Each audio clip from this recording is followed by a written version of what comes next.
I thought the worst part of going blind would be the darkness. Turns out, it was realizing how many people disappeared when the lights went out on me. By 29, I had it all, or so I thought. The spotlight of the theater adored me. Broadway loved my voice. My name was whispered in dressing rooms as the next rising star. But a cruel twist of fate stole everything in one brutal stroke. My vision fading from a genetic disorder, my career slipping like sand through my fingers, and the man I thought I'd marry walking out the door before the ink was even dry on my diagnosis. So I packed up my shattered pride and returned to the one place I swore I'd never go back to. My small hometown in upstate New York. The streets here were too familiar, too suffocating. And yet, they were safer than New York City, where my mistakes were splashed across tabloids, my failures whispered in crowded bars. The first days back were silent torture.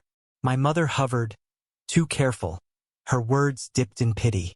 Neighbors dropped off casseroles like I died instead of just losing my sight. Every sound felt louder, sharper. The drip of the kitchen faucet, the creak of the porch steps. I hated the silence, but I hated the noise more. That's when he showed up. Ethan Miller. The boy next door who once spent his summers mowing lawns and fixing bikes now stood in my mother's driveway. Taller, broader, his voice deeper but somehow the same. He was no boy anymore. He was a man, wearing the quiet strength of someone who worked with his hands, who knew how to rebuild broken things. "Luke," he said, hesitant, like he wasn't sure I'd remember him. As if I could forget. Ethan had been my childhood shadow, the boy who always tagged along, trailing me like a stubborn puppy. Back then, I'd been embarrassed by him, too eager to leave our small town and chase my big city dreams. I never once looked back until now. I forced a smile I didn't feel. "Yeah, it's me." His voice softened. "I heard about everything. I'm sorry." I hated that word. Sorry. Sorry didn't fix the fact that I couldn't see the outline of his face anymore. Only the blur of a figure against sunlight. Sorry didn't undo the betrayal of my lover, who left me when I needed him most. Sorry didn't bring back the stage lights or the applause. But Ethan didn't linger on pity. Instead, he asked, "Do you need help with anything? Groceries? A ride?" It was the kind of question people asked out of politeness, but Ethan said it like he meant it. Like helping me wasn't a burden but a privilege. I wanted to say no, to push him away before he could witness the ruins of who I'd become. But the truth slipped out, raw and unfiltered. "I don't even know how to live like this," I admitted. My voice cracked, and for the first time since losing everything, I didn't hide it. Silence stretched between us, broken only by the distant call of a mourning dove. Then Ethan said something that lodged itself deep into my chest. "Then let me help you learn." The days that followed blurred into a strange rhythm. Ethan would stop by unannounced, sometimes with bags of groceries, sometimes with tools to fix a loose step on the porch, sometimes with nothing but his presence. At first, it irritated me. I wasn't used to being cared for, wasn't used to being seen as vulnerable. But Ethan didn't treat me like I was fragile. He teased me, pushed me, challenged me. He guided me through the woods behind my mother's house, telling me to trust my other senses. He made me listen to the crunch of leaves, feel the rough bark of maple trees, smell the sweetness of pine needles after rain. "You don't have to see to know where you are," he said one afternoon as we stood near the lake. "You just have to feel it." I wanted to snap at him, tell him he couldn't possibly understand what it felt like to lose the world in colors and shapes. But instead, I found myself breathing in the crisp autumn air, hearing the gentle lap of waves against the shore, and, for the first time in months, feeling something that wasn't despair. It was terrifying. Because with Ethan, I wasn't just surviving. I was remembering how to live. And maybe, just maybe, how to love again. But the world outside our small town wasn't as forgiving. My return hadn't gone unnoticed.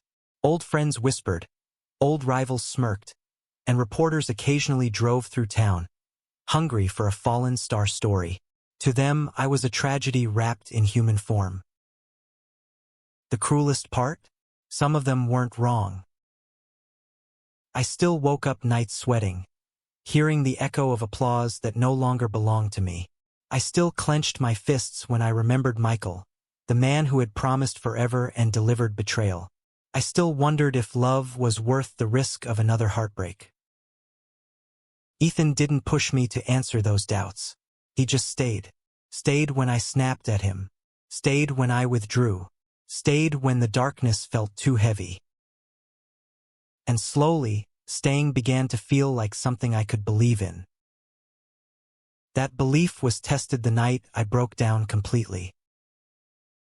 I had been practicing alone, foolishly, in the living room, trying to sing an old Broadway number.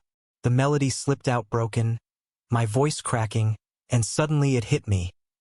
I would never stand under those lights again, never see the audience rise to their feet.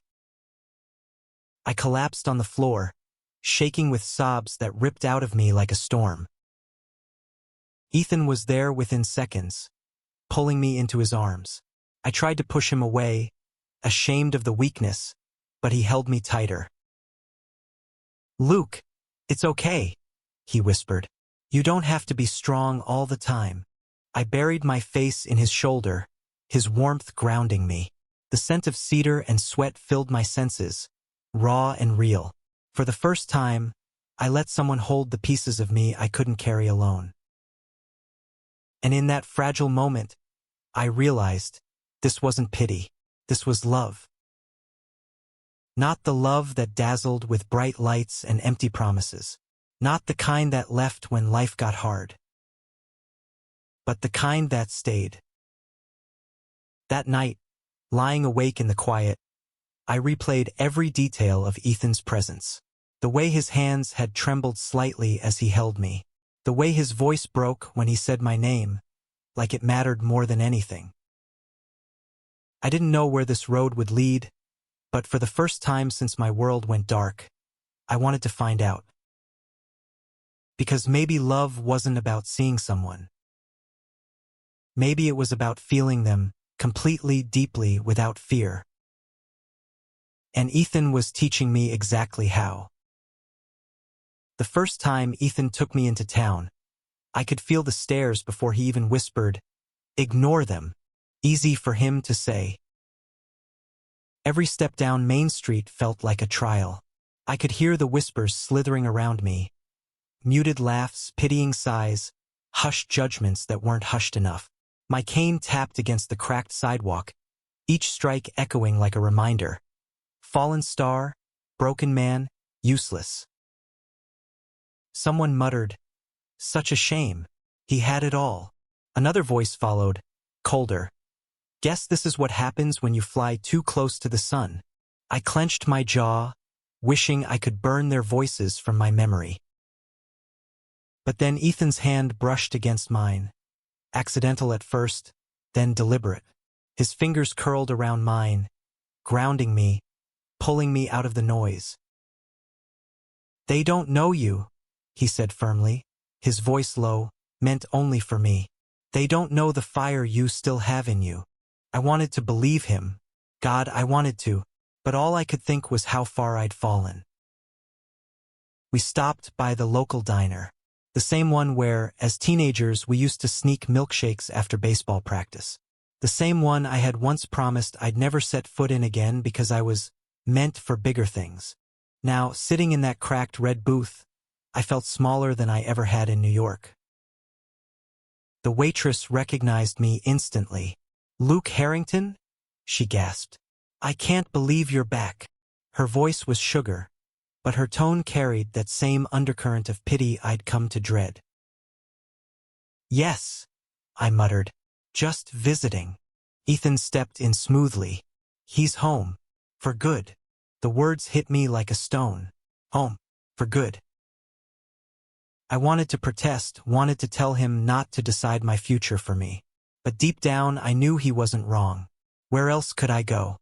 The days stretched into weeks, and I found myself caught in a rhythm I didn't expect to enjoy. Ethan came over every morning, sometimes dragging me to the lake, sometimes to the hardware store he managed, sometimes just to sit on the porch in silence. One afternoon, he placed a guitar in my hands. "I thought maybe you'd want to try again," he said carefully. My chest tightened. Music had been my entire identity. My escape, my joy, my career. Losing my sight felt like losing the right to perform. "I can't even see the strings," I muttered. "You don't need to," he said softly. "You already know them. Your fingers remember." My hands trembled as I traced the neck, the frets. Tentatively, I strummed. The sound was rusty, uneven, but alive. And when Ethan's voice joined in, low, rough, unpolished but warm, I nearly broke apart. It wasn't Broadway. It wasn't the roar of a crowd. But it was real. Of course, reality has a way of shattering fragile peace. One evening, after a long day, I overheard my mother and Ethan talking in the kitchen. I hadn't meant to listen, but their voices carried. "He's lost," my mother said, her tone thick with worry. "I don't know how to help him anymore." "You're helping just by being here," Ethan replied. "He doesn't need saving. He just needs someone who won't leave." "And what about you?" my mother asked, her voice trembling. "Are you prepared for what people will say about the two of you?" Silence. Heavy, suffocating. Then Ethan said, steady as stone, "I don't care what they say." My breath caught. He said it like a vow. But the truth was, people did care. And small towns have long memories. It started with whispers. Two grown men spending too much time together. People watching the way Ethan guided me through crowds. The way his hand lingered on my arm. Then came the questions. Is Ethan seeing anyone? Is Luke staying at his place? By the time someone left a Bible verse scribbled on my porch, Leviticus, of course, the whispers had turned into sharp-edged gossip. I told Ethan one night, "You should stay away from me. I don't want to ruin your life here." His answer was immediate. "You're not ruining anything. You're the only thing that makes this place feel alive." The sincerity in his voice terrified me more than the gossip, because it meant I couldn't dismiss this as kindness. This was something deeper, something dangerous. The danger became real the night we ran into Michael. Yes, that Michael, the man who had once promised me forever, who left me the moment the spotlight dimmed. He showed up at the diner, slick as ever, his voice dripping with false charm. "Luke, darling, I heard you were hiding out here." I froze. Every muscle in my body screamed to run. Ethan's hand found mine under the table, gripping tight. Michael's gaze slid to him, assessing, mocking. "And who's this? Your caretaker? Or something more?" The way he said it, venom disguised as a smile, made heat flood my face. Ethan didn't flinch. He looked Michael dead in the eye and said, "I'm the one who stayed." The diner went silent. My heart thundered. Michael chuckled, shaking his head. "Pathetic. You could have had the world, Luke. And now you're stuck with this." Something inside me snapped. "For the first time in months," I said, my voice shaking but clear, "I'm not stuck. I'm free. Free of you. Free of everything you destroyed." Michael sneered, but the tremor in my voice didn't matter. What mattered was Ethan's hand still holding mine, unshaken, unyielding. And for the first time, I believed that maybe, just maybe, I wasn't broken beyond repair. But the fallout wasn't easy. Word spread fast. By morning, the whole town knew about the confrontation. Some people avoided us on the street. Others whispered disgrace as I passed. I wanted to retreat, to bury myself in darkness and never come out. But Ethan wouldn't let me. "You've hidden enough," he said. "They don't get to decide who you are. Not anymore." His words scared me, because he was asking me to be braver than I felt capable of. But when I remembered how he looked at Michael, unafraid, unwavering, I realized he wasn't just asking me. He was standing with me. And maybe that was enough. That night, sitting on the porch, Ethan finally spoke the words I had been both dreading and longing for. "I love you, Luke." The world went silent. My breath caught. "I don't care about the town. I don't care about your past. I don't care that life didn't go the way you planned. I love you, just as you are." My heart thudded painfully. I wanted to believe him, but fear still coiled around me like chains. "I can't promise you a normal life," I whispered. "I don't want normal," he said. His hand found mine warm and steady. "I just want you." The simplicity of it unraveled me. And in that moment, with the cicadas singing and the night air heavy with unspoken hope, I realized love didn't need lights or applause. Love just needed to stay. The gossip in town didn't just fade, it grew teeth. By the third week, every trip into town felt like walking through fire. I could hear them, the voices that never bothered to lower themselves into whispers anymore. "That's Ethan Miller, right? Wasting his time with that broken Broadway boy. Disgusting. Flaunting it in front of everyone. Blind or not, he knows what he's doing. It's sin, plain and simple." Every word sliced through me, sharp and deliberate. I hated that I could hear them. I hated even more that Ethan always pretended he couldn't. One night, after an especially brutal day, I finally snapped. "This isn't your fight," I spat as we walked back from the diner. "You shouldn't have to suffer because of me." Ethan stopped dead, his boots scraping against gravel. "Don't you get it, Luke? I'm not suffering. I'm choosing this. Choosing you." His voice was fierce, unyielding. But I shook my head, frustration boiling inside me. "You're giving up everything, your reputation, your peace, just to hold the hand of a man who can't even look you in the eye. Don't you see how unfair that is?" The silence that followed felt like a knife. Finally, Ethan said quietly, "What's unfair is you thinking you're not worth loving." But I wasn't convinced. Not yet. The pressure only mounted. A pastor from the local church came to my mother's porch, his Bible clutched like a weapon.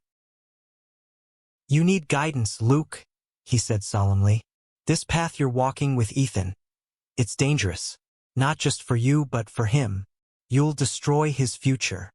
His words echoed the fear already gnawing at me. What if he was right? What if loving Ethan meant ruining him? That night, I lay awake, listening to the sound of Ethan's old truck pulling into his driveway next door, his footsteps on gravel. I wanted to run to him. I wanted to shut him out. I wanted too many things, and it was tearing me apart. The breaking point came at the town's harvest festival.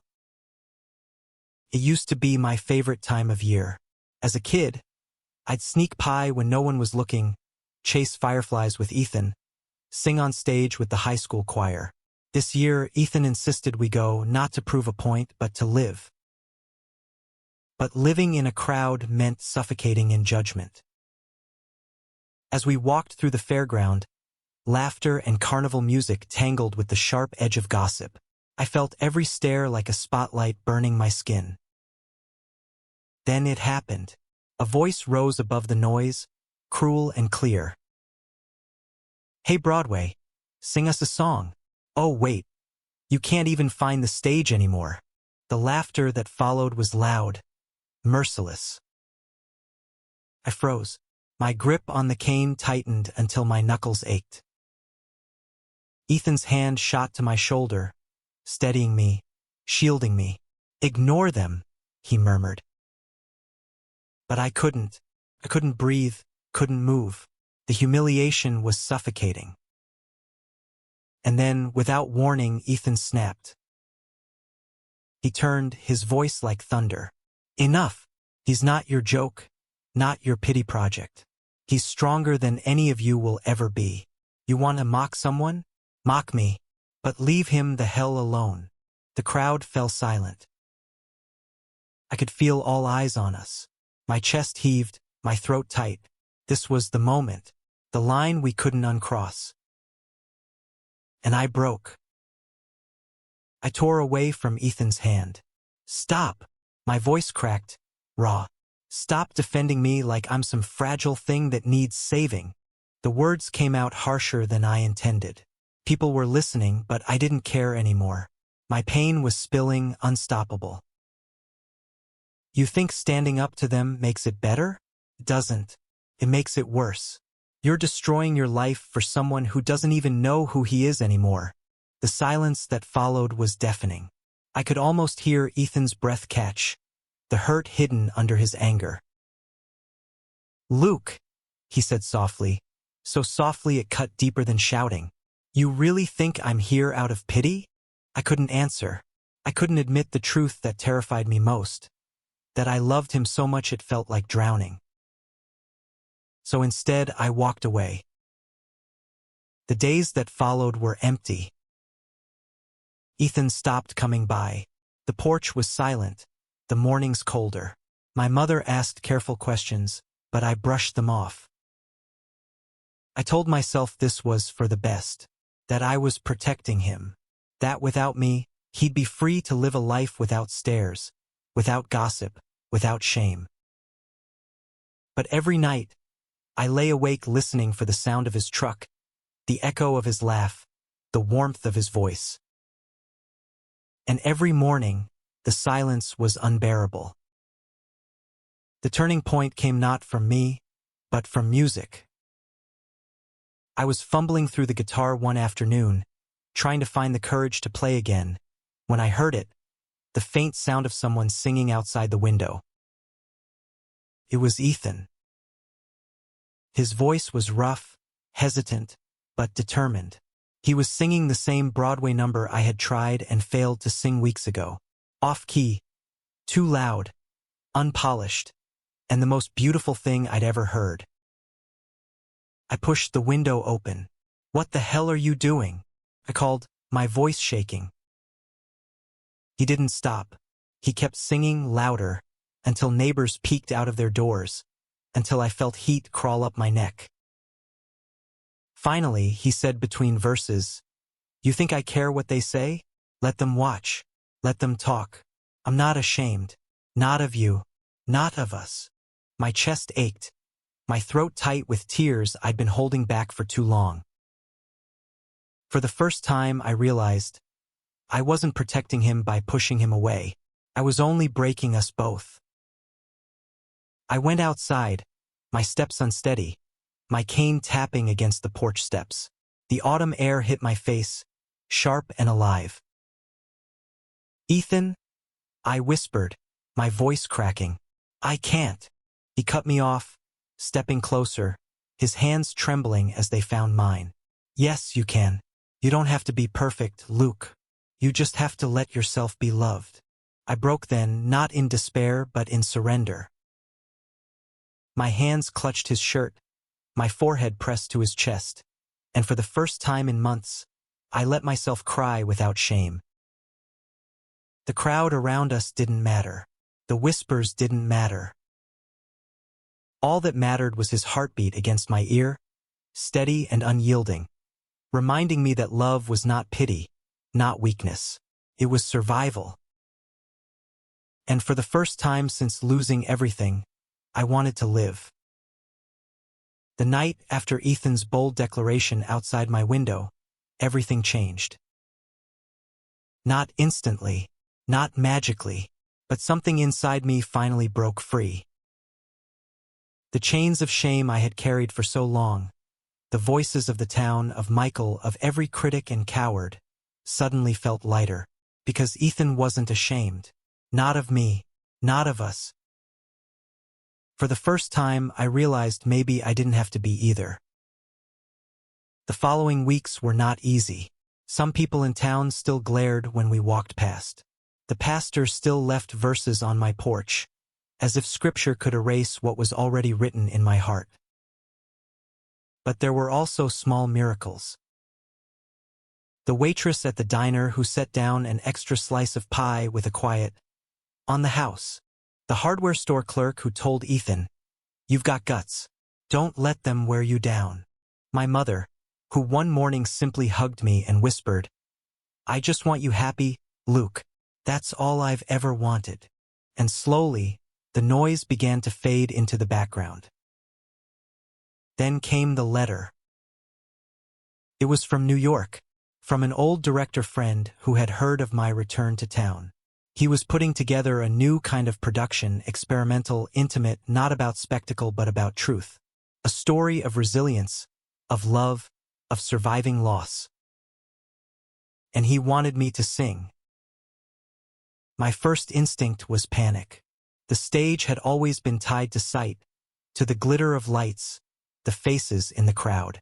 How could I stand there again, blind and broken? But Ethan took the letter from my trembling hands and said, "This isn't about the audience anymore. This is about you. Your voice still works, Luke, and it deserves to be heard." His faith terrified me, because it meant I had no excuse left. The night of the performance, my nerves nearly devoured me. I stood backstage, clutching my cane, heart pounding so loud I thought it might drown out my own voice. Then Ethan's hand found mine, steady, warm. "Close your eyes," he whispered. "Not because you have to, but because this time I want you to feel it. Every note, every word. Feel it, Luke. Don't just sing. Live." And when I stepped onto that stage, I did. I sang not for Broadway, not for critics, not for Michael, who I knew was somewhere in the city, probably sneering. I sang for Ethan. For the boy who stayed. For the man who taught me that love isn't about lights or applause. It's about the quiet strength of a hand that never lets go. By the time the final note faded, the silence in the room was heavier than thunder. And then, the applause rose, raw and thunderous, not polished, not polite, but alive. And I realized I wasn't broken. I was whole. After the performance, I didn't care about reviews. I didn't care about the future. All I cared about was finding Ethan in the crowd. When I did, I nearly collapsed into him. His arms wrapped around me, grounding me, his voice rough with emotion. "You were breathtaking," he whispered. I laughed through tears. "You couldn't even see me." "I didn't need to," he said. "I felt you, and that was enough." The months that followed were gentler. We built a life together in that small town, brick by brick.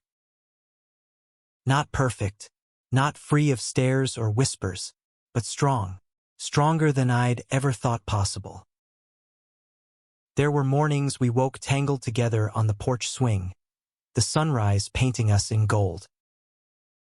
Afternoons when Ethan guided me through the woods, teaching me to trust the world again, one sound, one scent, one heartbeat at a time. Nights when we lay in bed, his fingers tracing the lines of my scars, whispering promises I finally believed. I used to think love was about grand gestures, about forever promises under glittering lights. But with Ethan, I learned love was simpler and infinitely more powerful.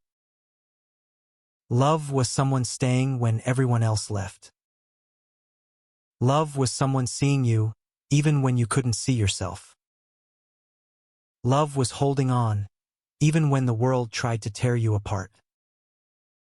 One evening, by the lake where everything had begun, Ethan pulled me close.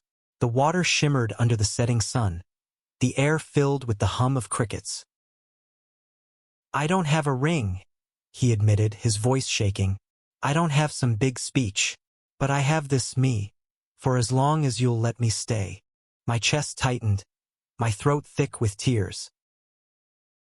"You don't need a ring," I whispered. You already gave me everything I thought I lost. And there, under the fading light, I pressed my lips to his, not with fear, not with shame, but with certainty. I lost my sight. I lost my career. I lost the man I thought was my forever. But in the ruins, I found something stronger. I found Ethan. I found love that stayed. I found myself. And for the first time, I wasn't afraid of the dark. Because with him, I had all the light I would ever need. Thank you for listening. If you find it interesting, please like and subscribe to follow the next stories.